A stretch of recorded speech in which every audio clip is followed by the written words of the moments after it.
Shalom Bapak Ibu yang dikasih oleh Tuhan. Kembali kita berjumpa dalam renungan. Kita sehat, kita kuat. Salam sejahtera buat semuanya dimanapun saudara berada. Yuk kita memuji Tuhan yuk. Setuju? Oke, kita menyembah Dia dan kita duduk manis nanti dengar firman apa ya sih yang mau Tuhan katakan. Nah, kasih Bapak itu sempurna. Amin. Bapak ada di rumah saudara, kasihnya datang kepadamu, Dia sempurna untukmu. Ya Bapa, kebaikanku, amin. Hanya oleh kasih karunia-Mu,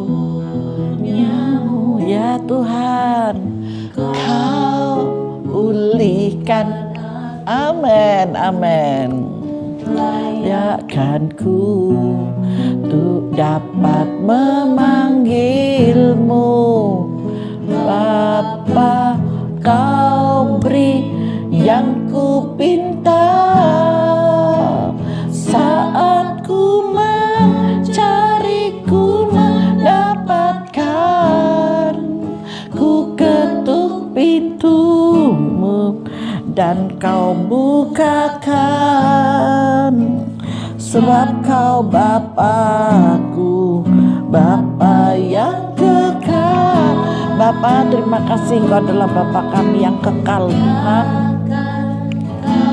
Ya, Kau tidak pernah membiarkan kami untuk melangkah sendirian, untuk pergi sendirian, untuk mengambil segala keputusan itu seorang diri Bapa. Tapi kami percaya Engkau selalu menyertai, Engkau selalu melindungi, dan Engkau selalu memberkati.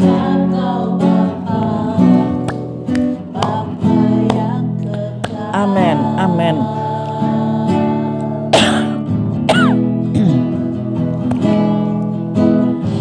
Kasih yang sempurna telah ku terima darimu. Kasih-Mu sempurna Bapa. Haleluya, terima kasih Tuhan. Terima kasih Bapa.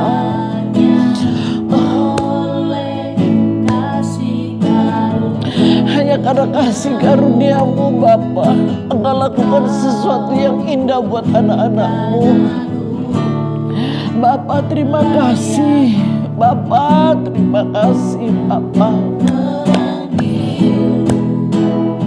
Bapa, Kau beri yang ku pinta. Pengorbanan-Mu Yesus sangat besar buat kami. Ketika Engkau masih ada di dunia ini, sampai Engkau pulang ke rumah Bapa, kasih-Mu luar biasa melalui pengorbanan-Mu yang luar biasa buat kami Tuhan. Yang kekal, amin. Kau biarkan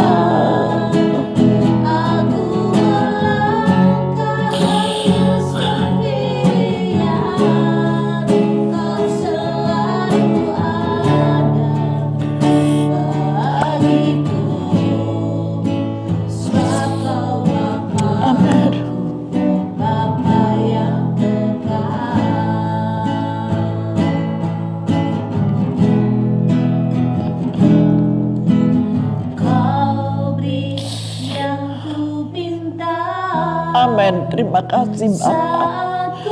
Engkau tahu Bapak apa yang menjadi kebutuhan anak-anak-Mu Bapak saat ini. Engkau sendiri Bapak yang memberikan, yang sakit Kau sembuhkan, Kau sehatkan. Bapak, Engkau yang melawati mereka Tuhan dengan cara-Mu ya Bapak.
sembah Dia.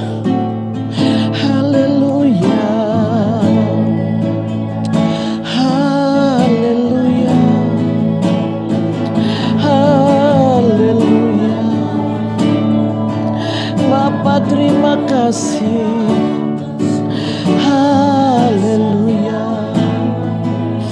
Syukur bagimu Yesus. Syukur bagimu Tuhan. Haleluya, haleluya. Terima kasih Yesus. Haleluya. Besarlah kasih karunia dan anugerah-Mu bagi kami Bapa. Haleluya, haleluya, haleluya. Terima kasih Yesus. Terima kasih Bapa. Haleluya. Bapa terima kasih. Tiada hentinya kami bersyukur Bapa. Tiada hentinya hamba-Mu berterima kasih. Hamba boleh merasakan kehadiran-Mu saat ini Bapa. Terima kasih ya Allah Roh Kudus. Terima kasih. Dengan apa kami harus membalasnya selain kami memberikan syukur dan menyembah Engkau Tuhan. Bapa terima kasih, tak tertandingi kuasa-Mu Tuhan dengan kuasa-kuasa yang lain. Hamba percaya Bapa, mujizat-Mu terjadi dalam setiap kehidupan kami dan anak-anak-Mu dimanapun mereka berada. Karena Engkau menjadikan suasana di bumi ini seperti di dalam surga. Ada damai sejahtera yang meluap Bapa. Bapa terima kasih, kami bersyukur. Kami mau menyambut kebenaran firman-Mu. Kau yang akan berbicara buat kami. Sekiranya apa yang harus Engkau ajarkan buat kami Bapa. Kami mau duduk manis. Kami mau menyimak kebenaran firman-Mu. Dan kami mau melakukannya di dalam nama Yesus. Haleluya. Kami sambut firman-Mu. Amin Tuhan, amin. Mari Bapak Ibu yang dikasihi oleh Tuhan, kita masuk dalam kebenaran firman-Nya. Aku melangkah hanya seorang diri. Tuhan yang selalu ada bagiku. Sebab Tuhan adalah Bapa kita yang kekal. Tidak ada Bapa yang lebih bisa mengasihi kita selain Bapa yang kekal. Bapa yang kekal tidak pernah melihat dan mencari kesalahanmu. Bapa yang kekal selalu memahami apa yang menjadi kekurangan-kekurangan saudara. Tuhan sungguh baik buat kita. Amin. Ketika saudara sendiri, ketika saudara dalam pergumulan, ketika saudara memiliki beban yang sangat berat, percayalah, Bapa yang kekal itu selalu ada padamu. Kenapa? Karena Bapa mengerti sekali. Dari mana kuncinya Bapa untuk mengerti? Yuk kita masuk. Saudara mau, saudara pun bisa. Kalau saudara mau, sisihkan waktumu, berikan waktumu yang terbaik buat Tuhan. Khususkan waktu yang tertentu bersama dengan Bapa. Yuk kita baca ke dalam firman Tuhannya. Saya ambil dari Markus 1 ya. Markus 1 kita lihat ayat yang ke-35. Ini adalah kunci. Di ayat yang ke-29 Yesus menyembuhkan ibu mertua Petrus dan orang-orang lain. Berbicara tentang pelayanan Yesus. Kenapa Yesus bisa menyembuhkan orang-orang ini? Yesus dalam rumah ibadat di Kapernaum. Yesus selain menyembuhkan orang, Dia menginjili, Dia memberitakan kabar sukacita ini. Dia meluruskan setiap jalan-jalan yang bengkok. Dia selalu masuk di dalam kebenarannya. Maaf Bapak Ibu, air mata saya tidak bisa terbendungkan. Saya merasakan kehadiran Tuhan luar biasa hari ini. Saya yakin kalau dia hadir bersama saya, Yesus juga hadir di dalam rumah saudara. Yesus juga ada bersama dengan saudara. Amin. Tuhan baik buat kita. Yuk kita ke firman. Kalau saya nangis terus nanti gak selesai firmannya. Yesus mengajar di kota-kota lain. Pagi-pagi benar, waktu hari masih gelap, Yesus bangun dan pergi keluar. Yesus pergi ke tempat yang sunyi dan berdoa di sana. Yesus pergi ke tempat yang sunyi untuk apa? Untuk berdoa. Di sini ketika Yesus mencari tempat yang sunyi itu supaya tenang. Saudara kalau dalam punya masalah, kalau saudara bingung dengan masalahmu, saudara tidak bisa berdoa. Dan Tuhan sangat memahami akan hal itu. Maka dari itu kalau hari ini di tanggal 22 Oktober Yesus hadir di rumah saudara, jangan abaikan dia. Duduk bersama dengannya, dengar firman ini. Di sini dikatakan ia bangun dan pergi keluar. Ia pergi ke tempat yang sunyi, yang tenang. Amin. Yang tenang, yang tidak memikirkan masalah, yang tidak marah, yang tidak kecewa, yang tidak kebingungan seperti itu ya. Berikan waktu khusus untuk perjumpaan kita dengan Yesus saat ini. Amin. Yesus sedang ada di rumah saudara. Ketika kita ibadah online ini sesuatu yang luar biasa. Yesus selalu ada di rumahmu. Buang itu semuanya. Amin. Buang supaya saudara bisa berdoa. Ketika saudara berdoa, ketika saudara menghususkan waktumu dan memberikan dirimu lebih dekat lagi, percayalah engkau akan mengalami satu terobosan kemujizatan masuk dalam kemustahilan. Amin. Dan engkau akan mendapatkan itu. Ini firman loh. Ini yang saya sampaikan firman di 36. Tetapi Simon dan kawan-kawannya menyusul dia. Jadi kawan-kawan dan Simon itu juga menyusul Yesus kemana? Ke tempat itu di mana dia berdoa.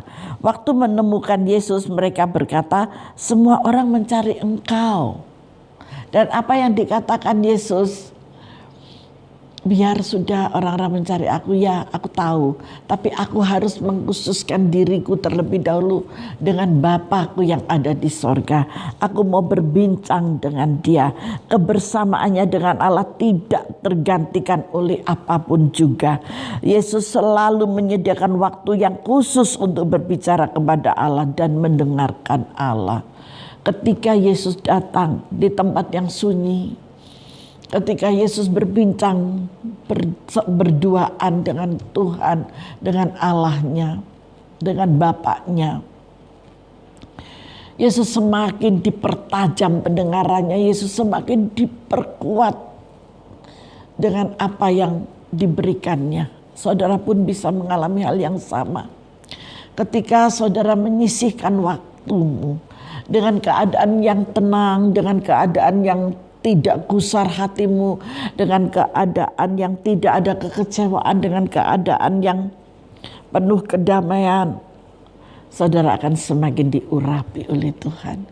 Saudara semakin dipertajam pendengaranmu, rohmu terus diasah dengan Roh Kudus. Ketika roh itu menjadi satu dengan Bapa, maka engkau tahu apa yang terjadi dan Bapa memberitahukan kepadamu. Itu bukan karena kuat dan gagah kita, tetapi ketika kita mau dan kita mencari wajah Tuhan dan kita ada bersama dengan Tuhan setiap saat. Kalau misalkan HP itu kira-kira baterainya habis, perlu dicas gitu ya, jadi terisi ulang sehingga dapat dipergunakan untuk berkomunikasi dengan yang lainnya. Jadi mari Bapak Ibu yang dikasihi oleh Tuhan, melalui firman Tuhan hari ini yang saya dapatkan. Pagi-pagi benar waktu hari masih gelap, Yesus bangun dan pergi keluar, dan Yesus pergi ke tempat yang sunyi dan berdoa di sana. Tetapi Simon dan kawan-kawannya menyusul dia. Waktu menemukan dia, mereka berkata, semua orang mencari engkau. Jadi biar yang lainnya, biar aku mau berjumpa dengan Bapak seorang diri. Mari Bapak Ibu yang dikasih oleh Tuhan, sisihkan waktumu untuk berjumpa dengan Tuhan. Maka engkau akan mengalami sesuatu yang luar biasa, sesuatu yang indah. Ini adalah rahasia orang-orang percaya. Kita nggak boleh terlalu menyibukkan diri. Saya pun ketika pelayanan ada waktu yang tersisihkan khusus buat Bapak berdua untuk berbicara dalam keintiman. Di ayat 38 jawab Yesus apa yang dikatakan, marilah kita pergi ke tempat lain. Nah, jadi tidak ada di atas gunung saja, tidak terus berdoa seorang diri, tetapi ada pelayanan yang sudah menanti, tetapi ada pekerjaan yang sudah menanti. Amin. Dirikanlah misbah doa di rumahmu. Kalau engkau tidak bisa bersama dengan istri atau anak-anak, suami dengan istri dan anak-anak, bangun misbah doa itu sendiri dulu. Pokoknya sisihkan waktu untuk Tuhan, barang setengah jam, 3/4 jam atau 1 jam, sisihkan waktumu untuk Tuhan, atau lebih dari itu monggo silahkan. Cuman adakan hubungan intim dengan Bapa, maka Bapa akan memperkuat engkau dan Bapa akan menunjukkan, akan memberitahukan rahasia-rahasia seperti apa yang tertulis di dalam Yeremia ya. Apa rahasia-rahasia itu yang di luar akal pikiran kita, itu Bapa akan menunjukkan dan memberitahukannya. Maka engkau akan disebut orang yang berbahagia karena engkau mengetahui semuanya, bukan karena dicari di gunung-gunung, tetapi ada kuasa ilahi yang datang kepada saudara dan saudara menjadi orang yang peka. Mari kita pergi ke tempat lain, ke kota-kota yang berdekatan, supaya di sana juga aku memberitakan Injil, karena untuk itu aku telah datang. Nah, jadi Tuhan Yesus saat itu setelah dia turun dari gunung itu, dia mengajak murid-muridnya, teman-temannya untuk ke tempat lain, tetapi kota yang berdekatan supaya tidak jauh-jauh, waktunya nanti mungkin keburu sore atau malam atau yang lainnya. Dan ngapain dia di sana? Supaya di sana juga Yesus bisa memberitakan Injil. Karena yang terpenting adalah pemberitaan Injil. Ketika dia melakukan kesembuhan mujizat demi mujizat, Yesus juga memberitakan kebenaran, yaitu firman Tuhan. Karena untuk itu aku telah datang. Lalu pergilah Yesus ke seluruh Galilea dan memberitakan Injil dalam rumah-rumah ibadat mereka dan mengusir setan-setan. Selain dia berjumpa dengan Bapa secara pribadi, dia pergi untuk menginjil dan membuat mujizat-mujizat dan juga mengusir roh-roh jahat. Apakah itu hanya dilakukan oleh pendeta? Bukan hanya pendeta, hamba-hamba Tuhan. Ya, saya sebut hamba-hamba Tuhan dan orang-orang yang dikaruniai dan diberikan kepercayaan oleh Tuhan, maka engkau mendapatkan dan memiliki kuasa untuk mengusir setan. Bagaimana caranya? Adakan hubungan intim dengan Tuhan. Itu saja. Ketika saudara adakan hubungan intim yang sungguh-sungguh masuk di dalam proses Tuhan, maka engkau akan mendapatkan itu semua. Bukan dari keinginanmu, tetapi biarlah Tuhan yang memilih engkau, Tuhan sendiri yang memanggilmu, dan engkau diberikan otoritas dan engkau mau melakukan dengan kerendahan hati. Ketika engkau memiliki kerendahan hati, yaitu berjumpa dengan Yesus, maka engkau akan dapat mendapatkan kuasa yang Tuhan berikan. Maka engkau bisa untuk melakukan pekerjaan-pekerjaan Tuhan ini. Ini adalah sumber dari Tuhan dalam cinta kasih-Nya. Cinta kita tidak pernah cukup untuk sesama. Cinta Tuhan menyempurnakan semuanya. Amin. Ketika cinta Tuhan menyempurnakan buat kita semuanya, maka mujizat-mujizat yang besar itu terjadi. Mari kita mengikuti. Yesus adalah Allah, Tetapi di tengah segala kesibukannya, Yesus selalu meluangkan waktu untuk bersekutu dengan Bapanya. Dan Yesus mencari saat-saat hening untuk berduaan dengan Bapa. Biarlah saudara dan saya juga memberikan waktunya untuk Tuhan, untuk berjumpa dengan Bapa kita melalui misbah doa. Adakan hubungan intim, maka Tuhan akan tunjukkan sesuatu yang luar biasa. Ketika kita mendirikan misbah doa, kita bergandengan tangan, gak usah lama-lama, setengah jam, 3/4 jam, paling pol itu 1 jam. Aduh, setengah jam aja Tuhan sudah tunjukin semua hal-hal yang akan menyerang kita, hal-hal yang mau jahat dengan kita, itu kita diberitahu loh. 1, adakan misbah bersama dengan Bapa di sorga. Maka Bapa akan menunjukkan kepada saudara sesuatu yang luar biasa. Dan engkau bukan hanya ditunjukin, tetapi engkau bisa menangisnya. Seperti apa yang dikerjakan oleh Yesus ketika dia pergi ke Galilea memberitakan Injil dalam rumah-rumah ibadat dan mengusir setan. Jadi Tuhan Yesus mengusir setan bersama-sama dengan para murid-muridnya. Haleluya. Saudara pun bisa lakukan ini. Saudara pun mengerti kenapa sih si A itu kok bisa dapat karunia, si B itu kok bisa. Kenapa? Mungkinkah orang ini benar-benar bisa atau bohong? Yang saya katakan tidak bohong, karena orang ini memiliki hubungan yang intim dengan Tuhan.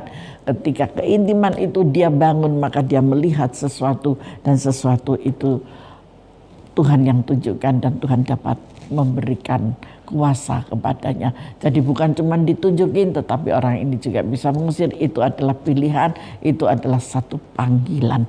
Maka dari itu Bapak Ibu yang dikasih oleh Tuhan, mari kita tetap setia kepada Bapa dan adakan hubungan intim dengan Bapa. Sisihkan dan luangkan waktumu untuk Tuhan. Maka kuasa keilahian itu akan dinyatakan melalui saudara. Haleluya, Tuhan Yesus memberkati kita. Mari masuk dalam doa. Bapa, terima kasih, kami bersyukur dengan kebenaran firman-Mu. Kami percaya setiap kami yang Kau pilih, yang Kau panggil Tuhan, Kau memberikan otoritas kuasa. Satu hal yang Engkau minta, biarlah anak-anak-Mu tetap mengambil waktu Tuhan untuk berintim dengan Engkau. Sehingga dalam intim ini Bapa, anak-anak-Mu memiliki kuasa yang hebat, kuasa yang dahsyat Tuhan. Di dalam nama Tuhan Yesus Kristus, mereka bisa tenang, mereka bisa berintim dengan Engkau dengan sungguh-sungguh. Maka semuanya akan terjadi dalam segala kemujizatan yang Bapa kerjakan buat kami semuanya. Terima kasih Bapa, terima kasih. Biarlah kebenaran firman-Mu Tuhan menguatkan kami dan mencelikkan mata kami. Di dalam nama Tuhan Yesus Kristus kami bersyukur dan berdoa. Haleluya. Amin.